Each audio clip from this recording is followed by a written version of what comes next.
Okay, write down heading equation of motion.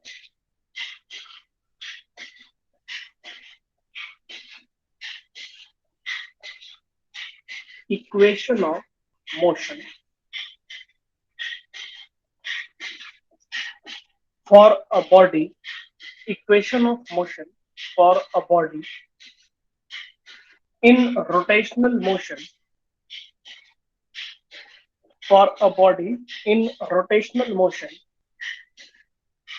under constant under constant angular acceleration.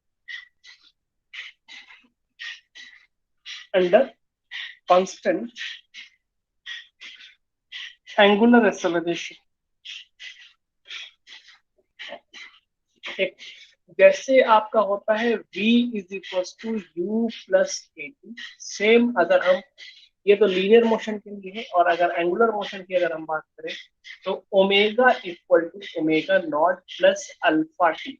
Omega क्या है यहाँ पे, इन यहाँ पे क्या था, v क्या था, it is final velocity, final linear velocity. Omega क्या होगा, फाइनल फाइनल एंगुलर वेलोसिटी है ना। यहाँ पे u is the initial linear velocity, it is the initial angular velocity. Okay, and here it is, a is what, a is the linear acceleration, linear constant acceleration, and here alpha is the angular constant acceleration. Okay, time is time. Slow down. S is equals to ut plus half at square. Now in place of s you can write theta angle omega naught into t plus 1 by 2 alpha into t square. Note down. And here v square minus u square equal to 2as. You can write omega square minus omega naught square 2 alpha into theta. In case of displacement, linear displacement, you can write angular displacement. Here in the circular motion, angular displacement is denoted by theta. Okay, these are the equations, kinematic equation or equation of motion.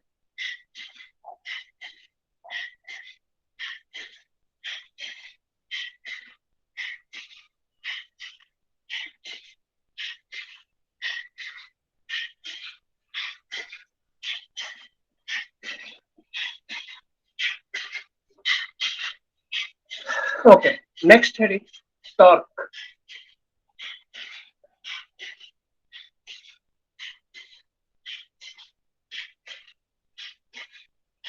Q U E torque, इसको tau से denote होते हैं, ऐसे होता है ना, tau, tau से denote करते हैं इसको। टॉर्क क्या होता है पहले लिख लेना, डेफिनेशन क्या होती है basically.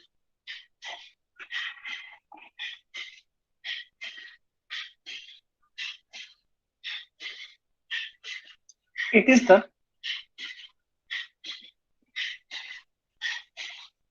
product of magnitude of force. It is the product of magnitude of force and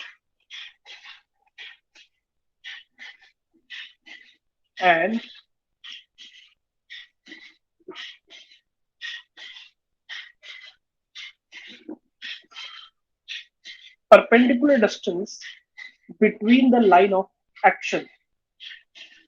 Perpendicular distance between the line of action, between the line of action of force, between the line of action of force. जैसे मान लेते हैं कोई rod है, इस तरह से कोई रॉड है और इस पे एक फोर्स इधर लग रहा है F, और इस पे एक फोर्स इधर लग रहा है F, इसको घुमाना चाह रहे हैं, ठीक है। तो this is the line of action, this is the line of action, दोनों एक दूसरे के पैरेलल है। आप कहीं से भी डिस्टेंस ले लो, if this is the distance then torque will be force multiplied by distance. Distance is nothing but it is perpendicular distance between the line of action. जिस line में force act कर रहा है, that line is called line of action. Okay, note down.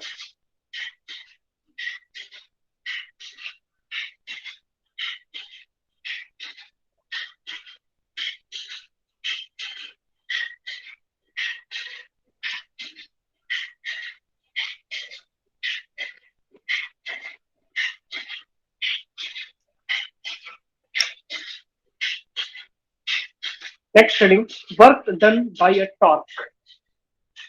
Work done by a torque.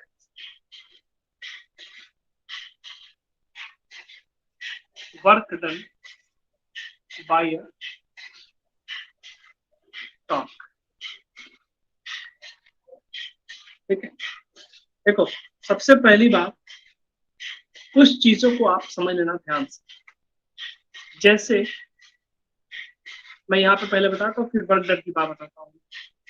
Omega v के place पे क्या आता है? ओमेगा आता है। u के प्लेस पे ओमेगा नॉट आता है। लीनियर मोशन, एंगुलर मोशन, है ना। एक्सेलरेशन के प्लेस पे अल्फा आता है। डिस्प्लेसमेंट के प्लेस पे थीटा आता है। फोर्स के प्लेस पे टॉर्क आएगा। जो काम यहाँ फोर्स करेगा वही काम यहाँ टॉर्क करेगा, है ना।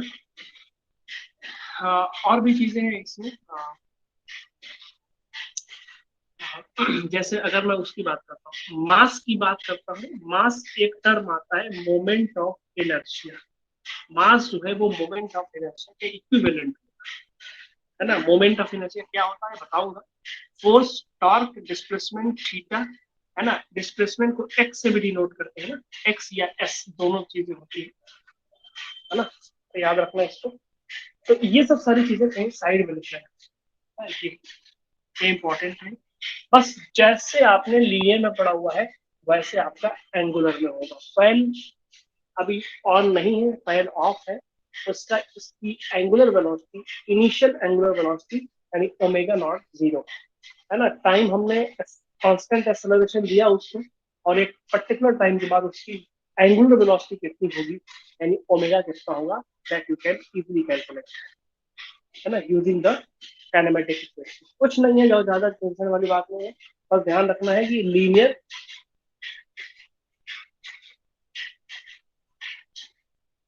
u के प्लेस पे ओमेगा नॉट है, NOT नॉट, या ओमेगा 0 कह सकते हैं, या इनिशियल ओमेगा कह सकते हैं। v के प्लेस पे ओमेगा है, u के प्लेस पे ओमेगा नॉट है। सर हाँ, सर वहाँ ऊपर जो फॉर्मूला लिखे हैं उसमें तो फोर्स की प्लेस पे टॉर्क नहीं है।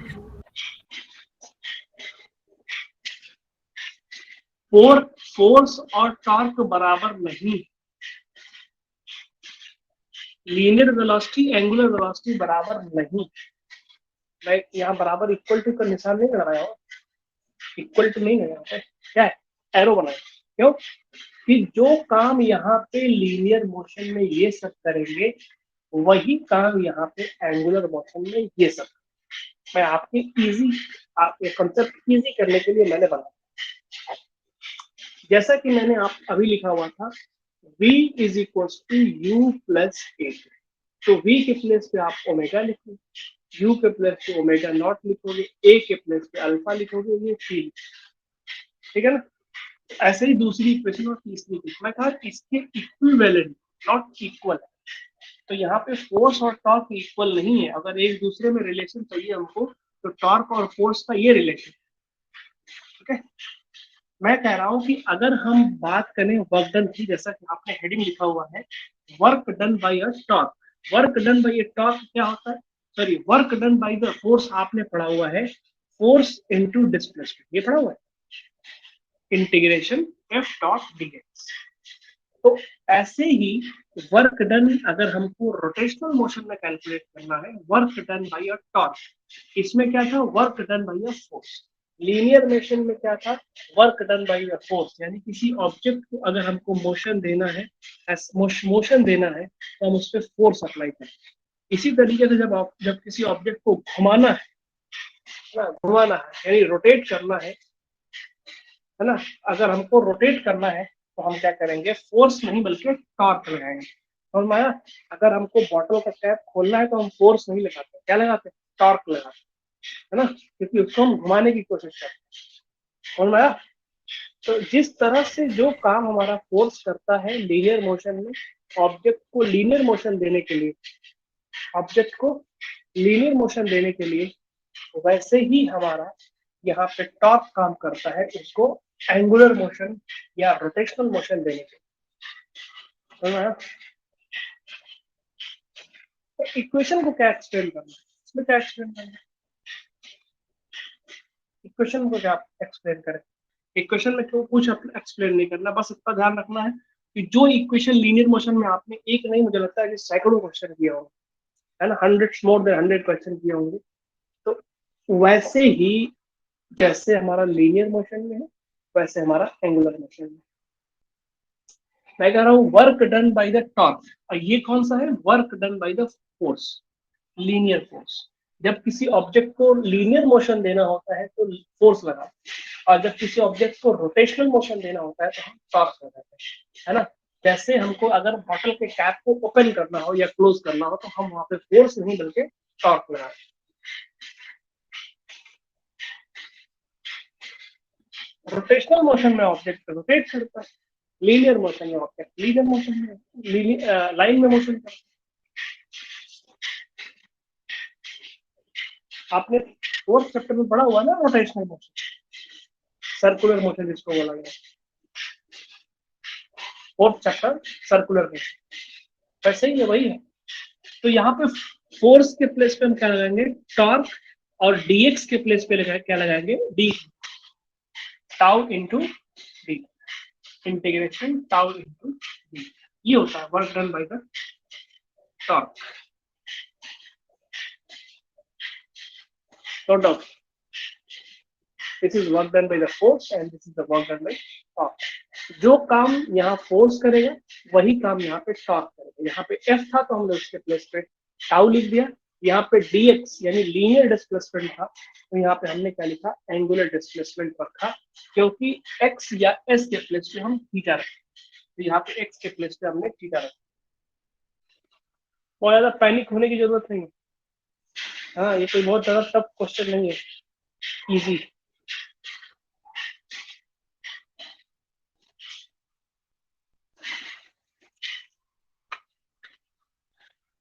इसके बाद लिखो पावर। पावर का आपने एक फॉर्मूला लिखा था, याद हो अगर तो, power P equal to force multiplied by force dot velocity, ऐसे लिखा होता है या ऐसे लिखो, F डॉट V। इसी तरीके से P F के प्लेस पे टाउ हो जाएगा और V के प्लेस पे ओमेगा हो जाएगा। बस जो काम फोर्स करेगा वो टॉर्क करेगा, जो काम वेलोसिटी करेगी वो हमारा काम यहाँ पे, जो काम लीनियर वेलोसिटी करेगी वही काम हमारे यहाँ पे एंगुलर वेलोसिटी करेगी। पावर का ये फार्मूला होता है, आपने ये फार्मूला पहले पढ़ा हुआ है और ये फार्मूला हमने नया लिख दिया है, आप इसको नोट कर सकते हैं,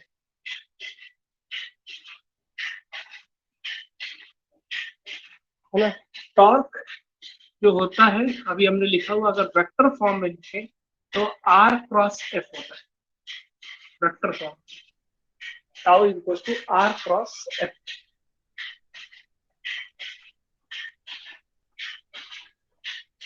note down, write down angular momentum, angular momentum,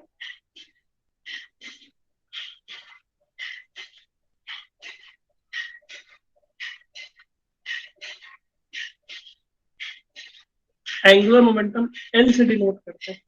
linear momentum का फॉर्मूला क्या होता है आपको पता है ना, P is equal to mv, नहीं पता है, नहीं पता है तो फिर बेकार ये चैप्टर नहीं पढ़ना। लीनियर मोमेंटम क्या होता है, m इंटू v, इसलिए एंगुलर मोमेंटम कितना हो जाएगा, I into omega. In place of m you can write I, in place of v you can write omega. I क्या होता है, मोमेंट ऑफ इनर्शिया, इसको बताऊंगा आगे कि ये क्या होता है।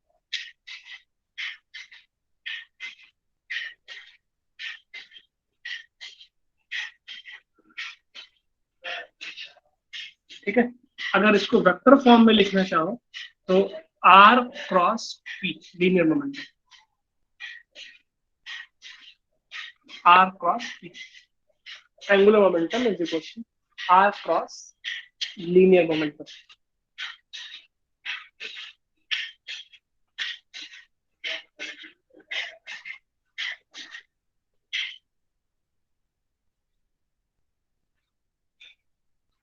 ठीक है, स्टार बना के ऐसे लिख लेना जैसे आपने लिखा हुआ है, rate of change of linear momentum is called force. Same इसी तरह से rate of change of angular momentum is called torque. dp upon dt is f, rate of change of linear momentum is called force, rate of change of angular momentum is called torque। ये सब तो linear का है, ये सब angular का है। Star बना के लिख लेना, ये छोटे छोटे पॉइंट्स हैं, इन सारे छोटे छोटे पॉइंट्स को आपको याद रखना।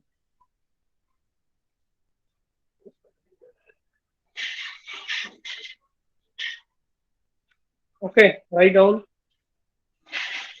write down heading, sorry, write down question. Find the torque, find the torque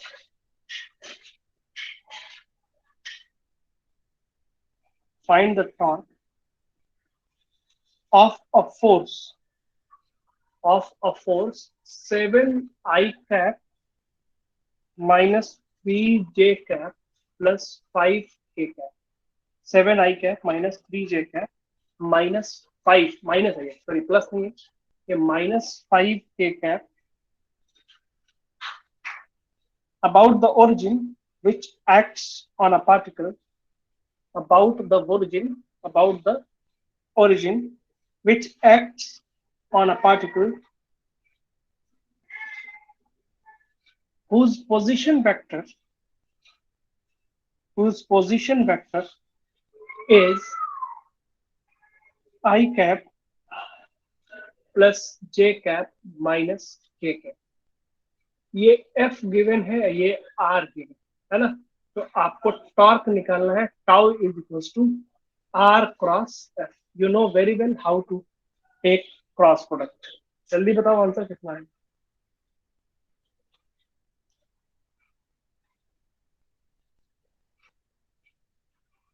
मैं मान के चलता हूँ कि आपको क्रॉस प्रोडक्ट आता है ना, बार बार नहीं बताऊंगा, नहीं आता है तो 4th चैप्टर पढ़ो।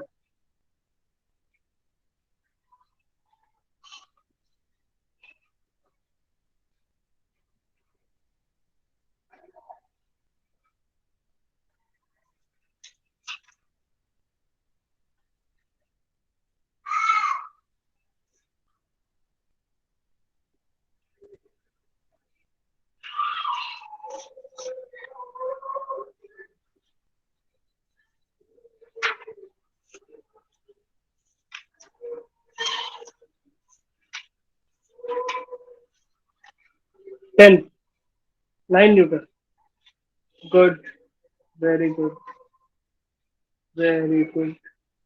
और किसी का चेक करो फिर से।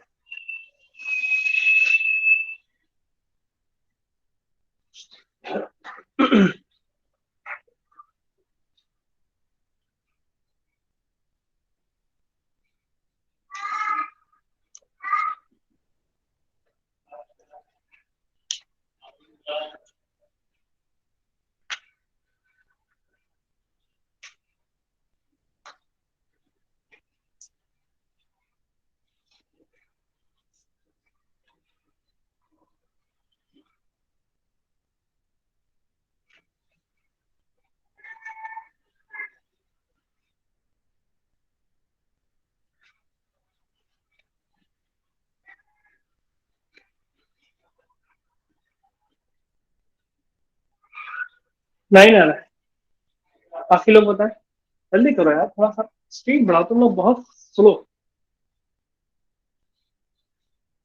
9 है, 9 न्यूटन, न्यूटन आ गया, न्यूटन मीटर 9। कॉपी पेस्ट कर रहे हो तुम। तब मैं जानता हूँ कॉपी पेस्ट मार, कोई अपना कॉमन सेंस का यूज नहीं करना चाहता, क्योंकि एनर्जी वेस्ट हो जाएगी ना, है ना। अभी 10 जूल एनर्जी वेस्ट हो जाएगी। क्या सर, क्या एनर्जी वेस्ट करा रहे हैं फालतू, है ना। सही। एनर्जी ना स्टोर करके रखो, बाद में काम,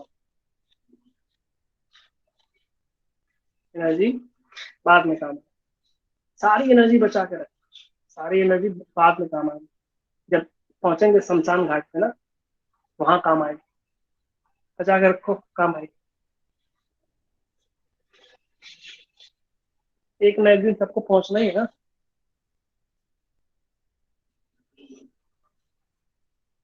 अपने डेस्टिनेशन। वह डेस्टिनेशन पे पहुंच के काम आएगी सारी एनर्जी।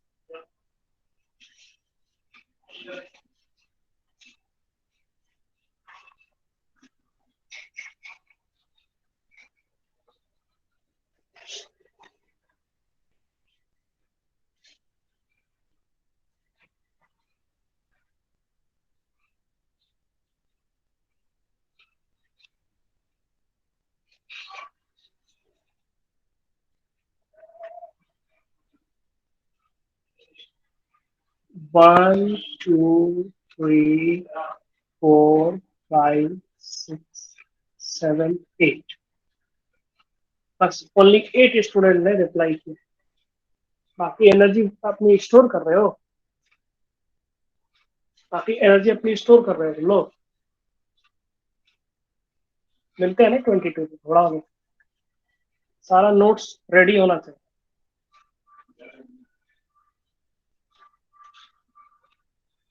सॉरी 16 को मिलेंगे ना, मिलेंगे तो 15 को ही,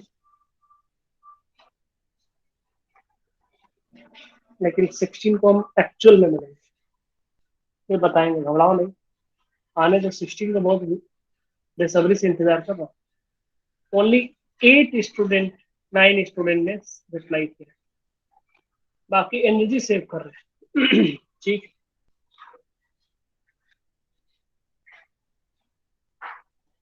और जितने लोगों ने रिप्लाई किया भी है, उनमें मुझे लगता है कि सभी ने कॉपी पेस्ट किया है।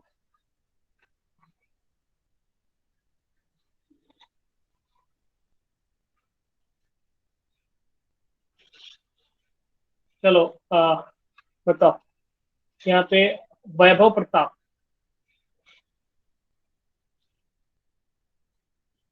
9 आया तुम्हारा, चलो। दिव्यांश सिंह तुम्हारा आया है 9, ठीक। और उत्कर्ष राज सिंह,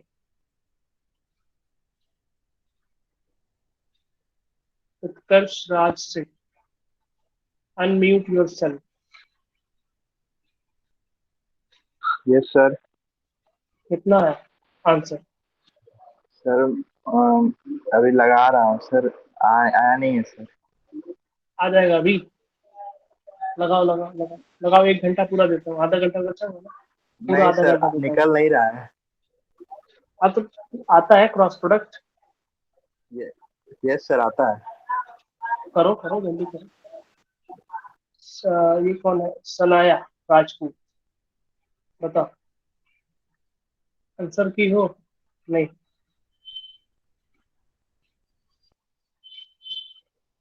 प्रेजेंट और ऑप्शन? सनाया, सनाया राजपूत, मैं रिमूव कर दूंगा।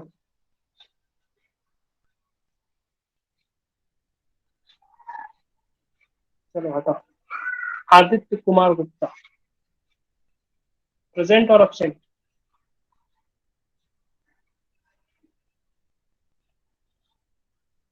Left, good. Kriti Prajapati, present और ऑप्शन?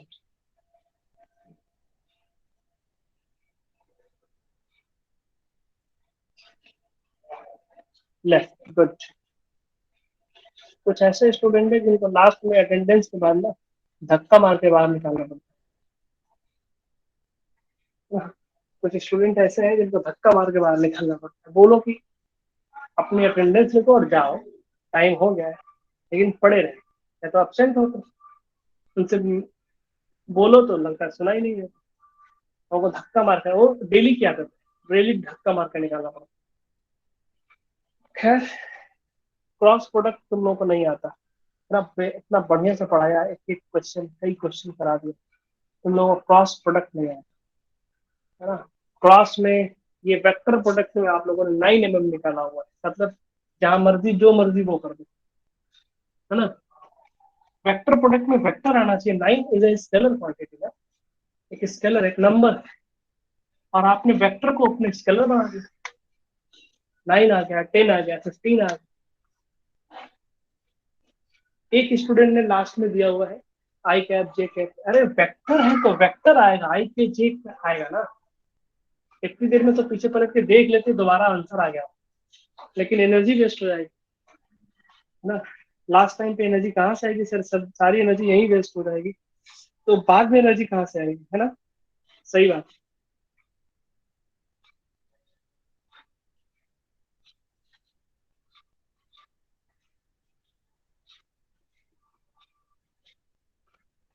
दिव्यांश सिंह और अमृता, वैभव और किंजल, यशस्वी, मयूरी, सूर्यांश चौबे, तुम ही लोग बात कर, तो लोग 9 और 10 लेके आए।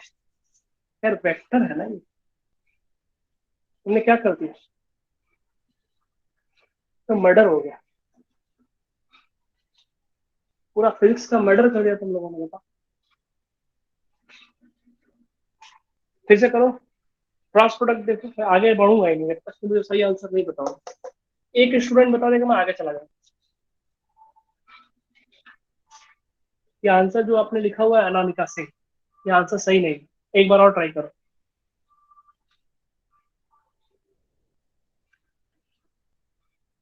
तृप्ति sir Prajapati, please repeat question once again. लिखा हुआ है कि फोर्स दिया हुआ है आपका 7 I cap -3 J cap -5 K cap about the origin which act on a particle whose position vector is I cap plus J cap minus K cap. We have to find torque. यहाँ पे formula लिखा हुआ है, अगर आप presence of five हो तो, है ना। यहाँ पे R tau is equal to R cross है, यानी यहाँ आर दिया हुआ है, एफ दिया हुआ है, इन दोनों का क्रॉस है। क्रॉस प्रोडक्ट कैसे आता है आपको पता ही होगा, नहीं पता तो मैं क्या कर सकता हूँ। मुझे फिजिक्स आगे भी पढ़ाना है, सिर्फ 2 ही पॉइंट नहीं पढ़ाना है, 2 ही चैप्टर नहीं पढ़ाना है, मुझे 15 चैप्टर्स पढ़ाने हैं। 15 चैप्टर पढ़ाने के लिए टाइम भी होना चाहिए।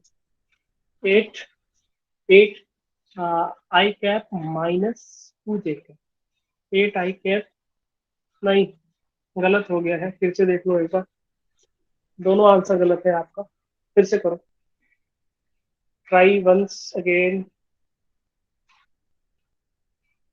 आगे नहीं बढ़ूंगा जब तक आएगा नहीं।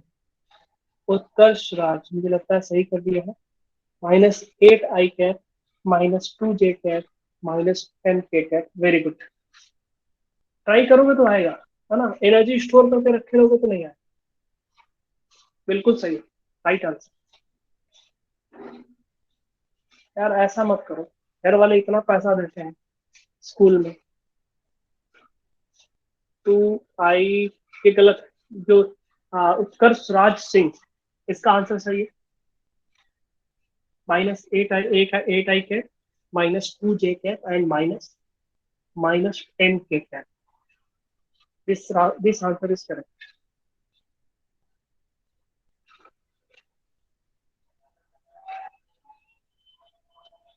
ठीक है,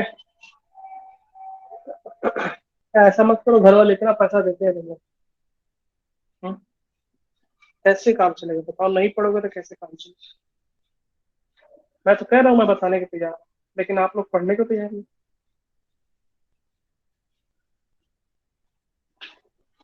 ठीक है,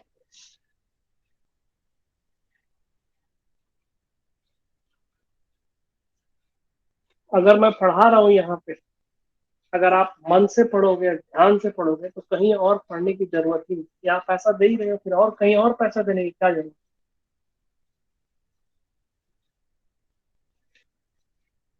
कौन सा ऐसा पॉइंट है जो हमने नहीं समझाया, ना समझ, कौन सा ऐसा पॉइंट है जो हम छोड़ के आगे बढ़ गए, कौन सा ऐसा पॉइंट है मैं जबरदस्ती पढ़ा के आगे बढ़ गया। एक एक पॉइंट को बल्कि और ज्यादा एक्सप्लेन कर सकते, अगर आप पूछोगे मुझे लगता है कि आपको समझ में आएगा कि आगे बढ़ जाओ। अगर नहीं आया तो दोबारा पूछो, बताओगे पढ़ाने टाइम पे अगर आपको नहीं समझ में आए। लेकिन आपकी प्रॉब्लम ये है कि आप रिवाइज नहीं करते, है ना, रिवाइज नहीं करते, यही प्रॉब्लम। चलो नेक्स्ट, आगे बढ़ो। Write down most important topic, most important topic, that is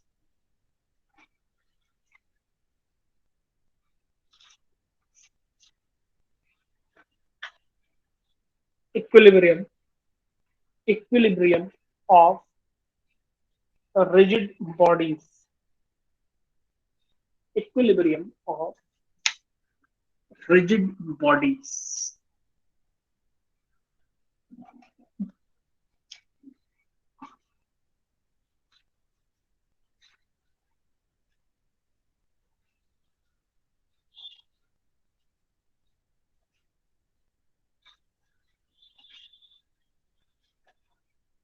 rigid body एक ऐसी बॉडी होती है, कोई भी बॉडी जिनके जो मॉलिक्यूल से, जिस मॉलिक्यूल से मिलकर ये बनी हुई, इन मॉलिक्यूल के किसी भी दो मॉलिक्यूल के बीच की जो डिस्टेंस है वो चेंज ना हो। अगर हम कोई फोर्स अप्लाई करते हैं तो इनके बीच की किसी भी दो मॉलिक्यूल के बीच की जो डिस्टेंस है वो अगर चेंज नहीं होती है तो हम बोलेंगे कि द बॉडी इज रिजिड।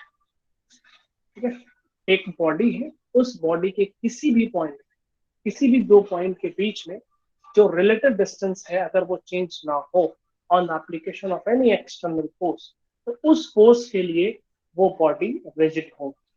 अगर किसी बॉडी पे फोर्स लगाया जाए और इनके किसी भी दो पॉइंट के बीच में, उनके दो पॉइंट के बीच की जो डिस्टेंस है वो चेंज ना हो, तो उस बॉडी को हम रिजिड बॉडी कहते हैं with respect to that force.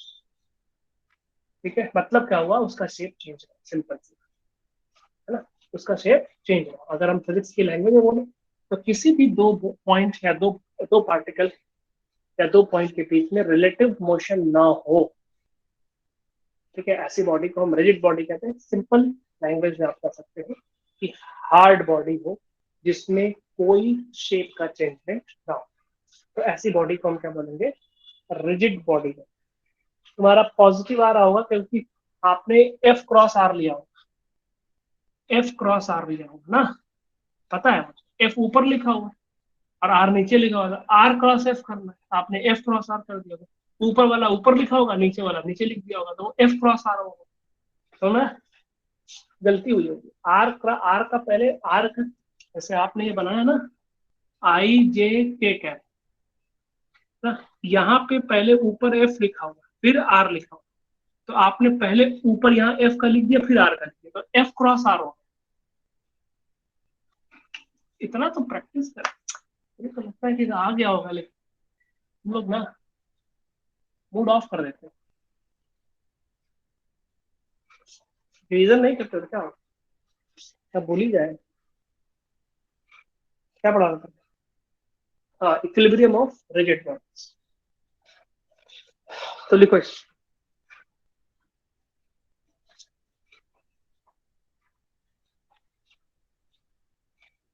a rigid body is said to be in equilibrium, a rigid body is said to be in equilibrium, a rigid body is said to be in equilibrium if both the linear momentum, if both the linear momentum and angular momentum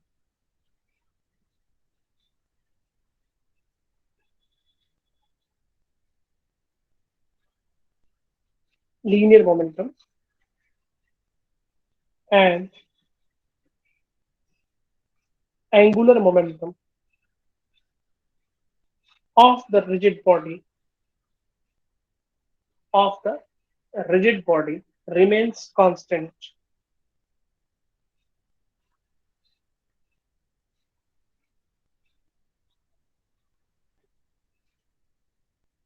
Linear momentum and angular momentum of the rigid body remains constant with time. Remains constant with time. है ना? यानी कि P भी constant है and L जो है वो भी कांस्टेंट. ठीक है, linear momentum and angular momentum दोनों कांस्टेंट. R करके लिख सकते हो F. F is equal to क्या होता है? dp upon dt. ये होता है ना rate of change of linear momentum. तो जब कांस्टेंट के डिफरेंशिएशन करते हैं तो क्या आता है? 0. और टॉर्क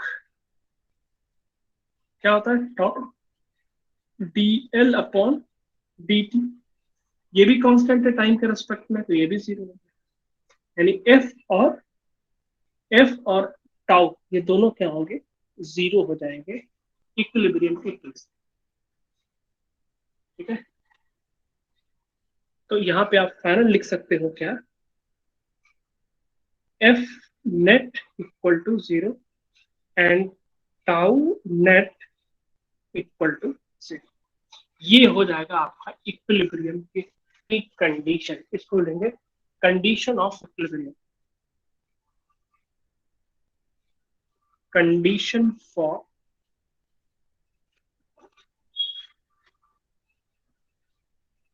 इक्विलिब्रियम. लिख लेना इसको, ये मैकेनिकल इक्विलिब्रियम.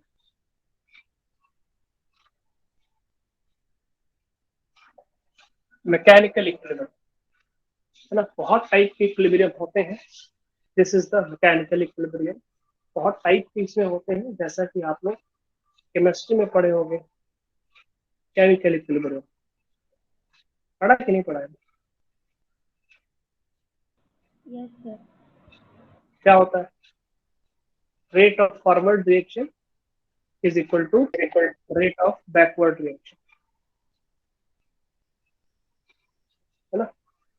इस तरह से और भी होता है. थर्मल इक्विलिब्रियम भी होता है ना. केमिकल इक्विलिब्रियम भी होता है, मैकेनिकल इक्विलिब्रियम भी होता है, इलेक्ट्रिकल इक्विलिब्रियम भी होता है. बहुत टाइप के इक्विलिब्रियम्स होते हैं. यहाँ पे हम बात कर रहे हैं बेसिकली चूंकि पार्ट्स के मूवमेंट की बात कर रहे हैं, इसलिए this is the mechanical equilibrium. ठीक है ना. एफ नेट 0 होने का क्या मतलब है? इसको और एक्सप्लेन कर देता हूं मैं कि एफ तो किसी भी डायरेक्शन में लग सकता है फोर्स. तो इसको हम अगर चाहें तो ऐसे भी लिख सकते हैं, F net in x axis equal to 0.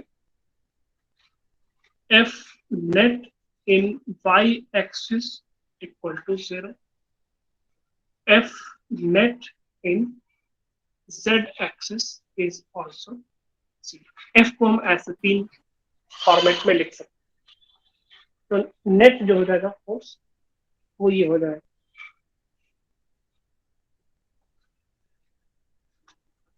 ठीक है, तो इक्विलिब्रियम की कंडीशन आप याद रखोगे. तो ये इक्विलिब्रियम की कंडीशन है. ठीक है, एक आते हैं क्वेश्चन पे. बेस्ट क्वेश्चन है ना. बहुत अच्छा क्वेश्चन है. अगर आप इसको समझ जाओगे तो आप कॉम्पिटिटिव लेवल के क्वेश्चन स्पेशली नीट कर सकते हो. कोई बहुत दिक्कत वाली बात नहीं है. एक क्वेश्चन करते हैं, उसमें ध्यान देना आप लोग कि अगर मैं कहूँ, अभी क्वेश्चन लिखना नहीं है, कुछ बनाना नहीं, पहले समझो. Let us suppose this is the metal bar. मतलब एक तरीके से हम कह सकते हैं जो चॉकलेट होता है वो बार की तरह होता है. ऐसे होगा किटकैट. जो भी क्या था, पता नहीं, किटकैट, जो भी, इस तरह का इसको बार कहते हैं, मेटल बार। ये मेटल का है ना, मेटल बार है। और अगर इसको तो नाइफ एज ना इस तरह से बना हो, नाइफ एज इसको कहते हैं, इस तरह मेटल बार उस पर रखा हो, तो मेटल बार का वेट अगर हम मान लेते हैं कितना है, कैपिटल एम जी है वेट, तो ये नीचे नहीं जाएगा क्योंकि ये दो शार्प एजेस पे रखा हुआ है। इसका मतलब कि ये वाला एज भी क्या देगा, रिएक्शन देगा, और ये वाला भी एज क्या करेगा, रिएक्शन देगा। This is R1, this is R2। चूंकि यहां से यहां तक की डिस्टेंस और यहां से यहां तक की डिस्टेंस बराबर है, और जो वेट लग रहा है उसका मिडिल पे रख रहा है, इसलिए हम कह सकते हैं कि दोनों पे जो वेट जाएगा इसका, दोनों पे ये क्या होगा, बराबर बराबर होगा। Means in this case R1 is equal to R2, यानी दोनों पे बराबर हो जाएगा ना, दोनों हाफ ऑफ रिएक्शन देगा। इसका मतलब ये R1 जो हो जाएगा, that will be what, equal to mg/2, and ये भी क्या हो जाएगा आपका, mg/2 एंड mg/2। समझ में आई बात यहाँ तक? अगर ये एकदम यूनिफॉर्मली रखा होगा और अगर ये सिमेट्रिकली रखा होगा, दोनों तरफ से जो जो आपका हैंग पोर्शन है, ये जो हैंग पोर्शन है, if the hang portion are equal, तो बाइसिमेट्री हम कह सकते हैं कि दोनों वेज पे जो रिएक्शन मिलेगा, that will be same, that will be half m g and half m g. यहाँ तक समझ में आया कि नहीं, बताओ?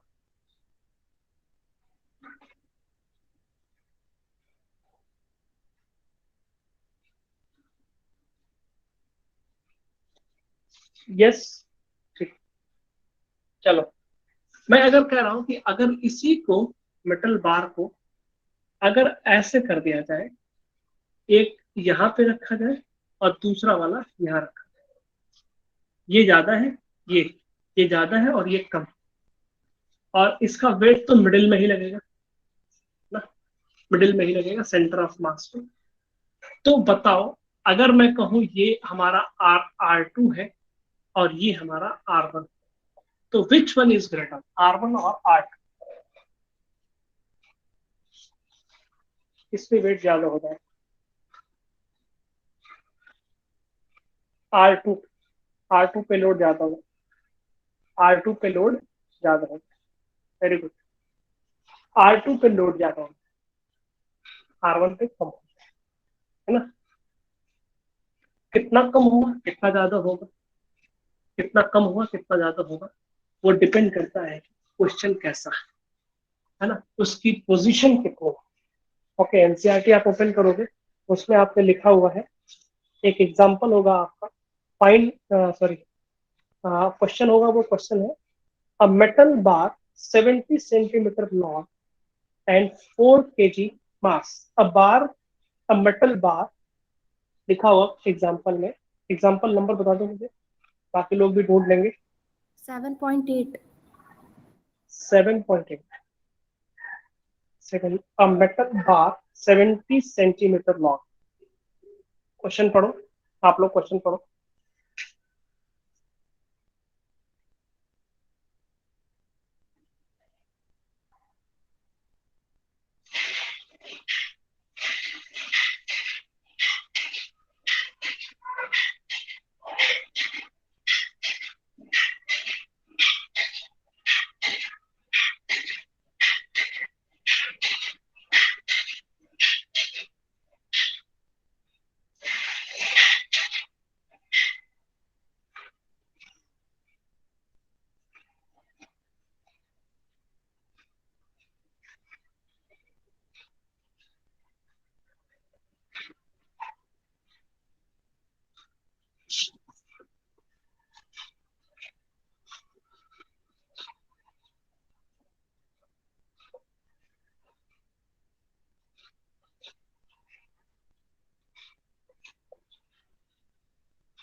है ना, ये दिया हुआ है और इस पे अलग अलग रिएक्शन होगी।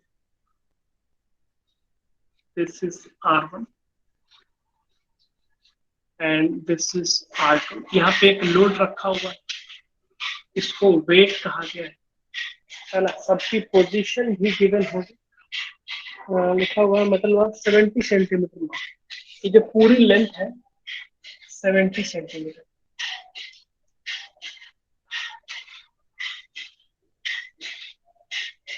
पूरे मेटल बार 70 ग्राम।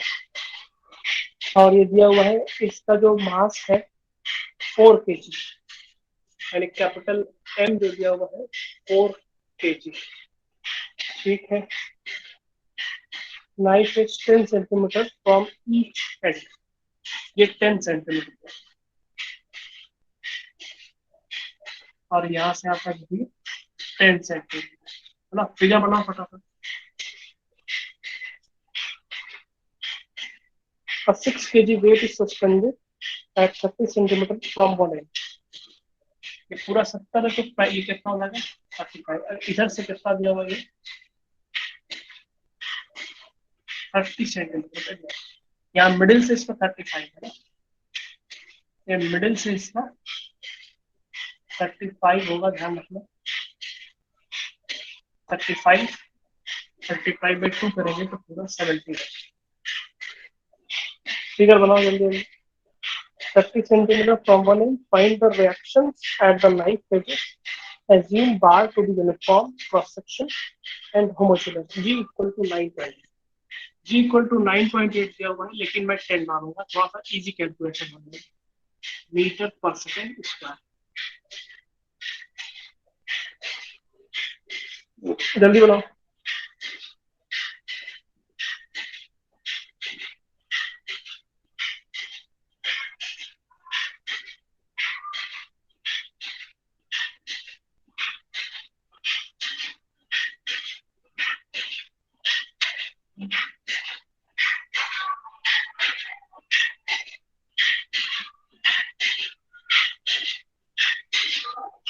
देखो, सबसे पहले जितना फोर्स ऊपर है इक्विलिब्रियम, है ना, लिखेंगे यहाँ पे इन इक्विलिब्रियम।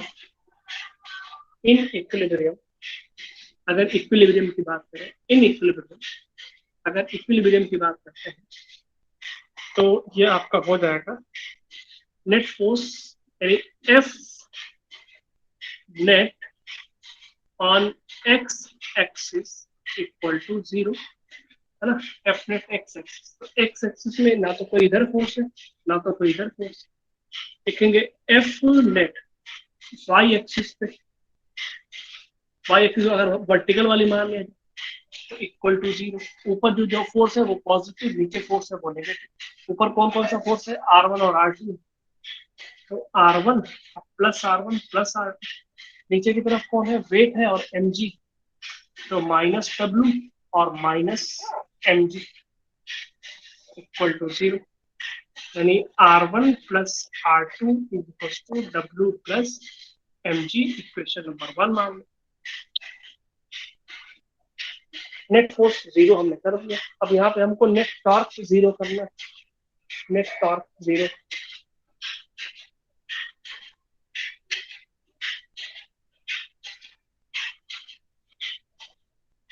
नेट टॉर्क 0 का मतलब किसी भी पॉइंट के अबाउट ले लो, किसी भी पॉइंट के अबाउट, ठीक है ना।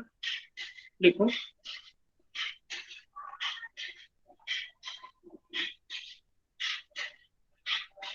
टॉर्क अबाउट, ये वाला पॉइंट ए मान लेते हैं, टॉर्क अबाउट ए, है ना। टॉर्क क्या होता है, फोर्स मल्टीप्लाइड बाई, लिख देता हूँ यही formula, torque is equal to force multiplied by perpendicular distance.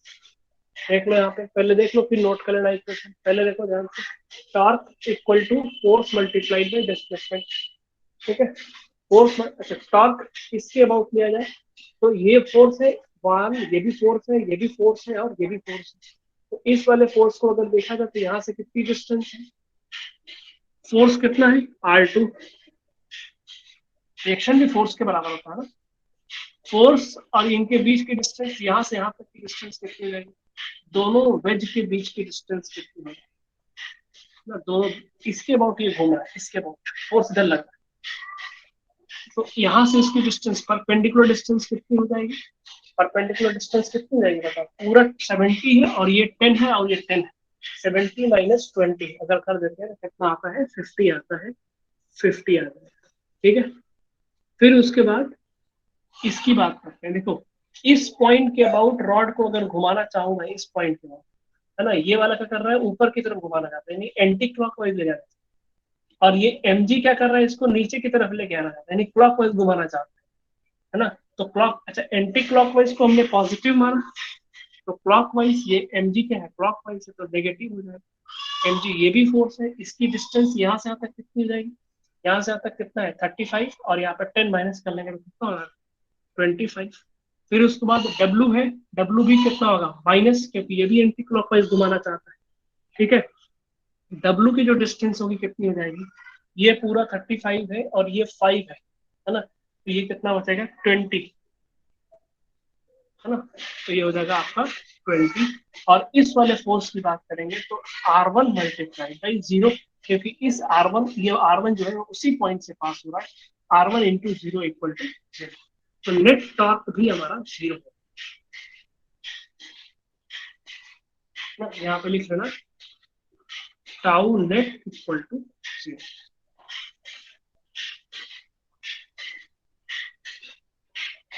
ये पूरा 0 हो जाएगा, और यहाँ पे देखेंगे 50 R2 minus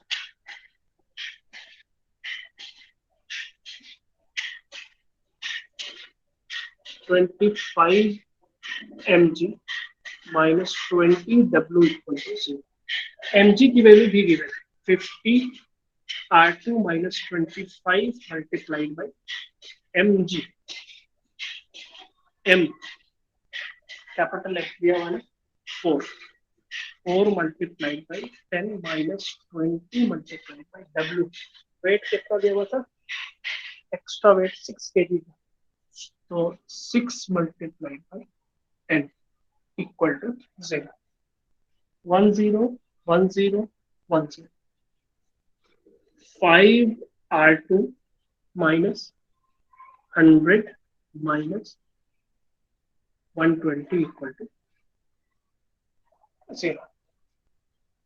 This will be minus 20, minus sorry 220, है ना, यहाँ पे सॉल्व करेंगे तो 5 R2 is equals to 220 और R2 is equals to 44 newton, R2 equal to 44 newton, और R1 की वैल्यू आप यहाँ पे पुट करोगे, W और mg की वैल्यू रख के, और R2 की भी वैल्यू वहां से पुट करोगे तो R1 की वैल्यू कैलकुलेट हो जाएगी, 50 आएगा ना, 50 कहाँ से आएगा, 40 आएगा ना, 44।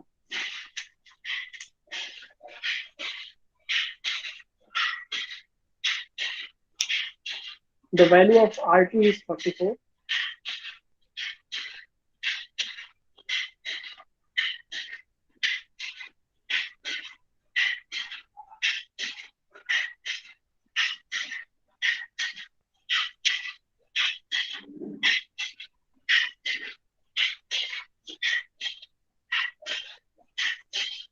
ऊपर वाली इक्वेशन में अगर आप R2 W और mg की वैल्यू पुट कर दोगे तो R1 की वैल्यू कैलकुलेट हो ना, ये आप खुद से करोगे, यहाँ तक हो गया है, नोट कर लेना, और बाकी क्वेश्चन हम लोग कल करेंगे इसके आगे, ठीक है। You can write your attendance and you may leave the class. Thank you.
हुआ नहीं अभी?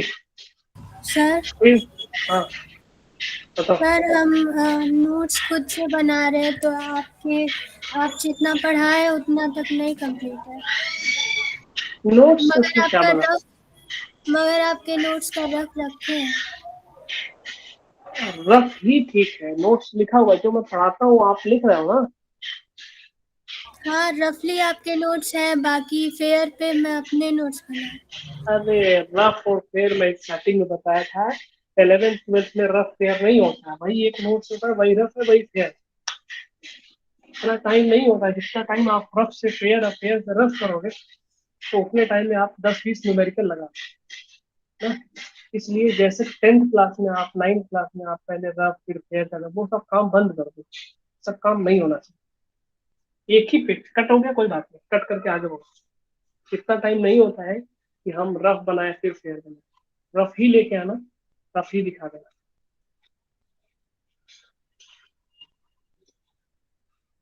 ठीक है, थैंक यू सर। ओके।